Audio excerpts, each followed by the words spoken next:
ہم نے ان لوگوں کی اسی طرح آزمائش کی ہے جس طرح باغ والوں کی آزمائش کی تھی جب انہوں نے قسمیں کھا کھا کر کہا کہ صبح ہوتے ہوتے ہم اس کا میوہ توڑ لیں گے اور انشاءاللہ نہ کہا. سو وہ ابھی سو ہی رہے تھے کہ تمہارے پروردگار کی طرف سے راتوں رات اس پر ایک آفت پھر گئی تو وہ ایسا ہو گیا جیسے کٹی ہوئی کھیتی.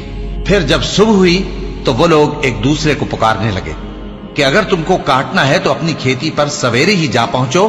سو وہ چل پڑے اور آپس میں چپ کے کہتے جاتے تھے کہ آج وہاں تمہارے پاس کوئی فقیر نہ آنے پائے، اور کوشش کے ساتھ سویرے ہی جا پہنچے گویا پیداوار پر قادر ہیں. پھر جب انہوں نے باغ کو دیکھا تو ویران، کہنے لگے کہ ہم رستہ بھول گئے ہیں. نہیں بلکہ ہم بے نصیب ہو گئے. ایک جو ان میں سمجھدار تھا بولا، کیا میں نے تم سے نہیں کہا تھا کہ تم تسبیح کیوں نہیں کرتے؟ دوسرے کہنے لگے کہ ہمارا پروردگار پاک ہے، بے شک ہم ہی قصوروار تھے. پھر لگے ایک دوسرے کی طرف رخ کر کے ملامت کرنے، کہنے لگے ہائے شامت، ہم ہی حد سے بڑھ گئے تھے. امید ہے کہ ہمارا پروردگار اس کے بدلے میں ہمیں اس سے بہتر باغ عنایت کرے.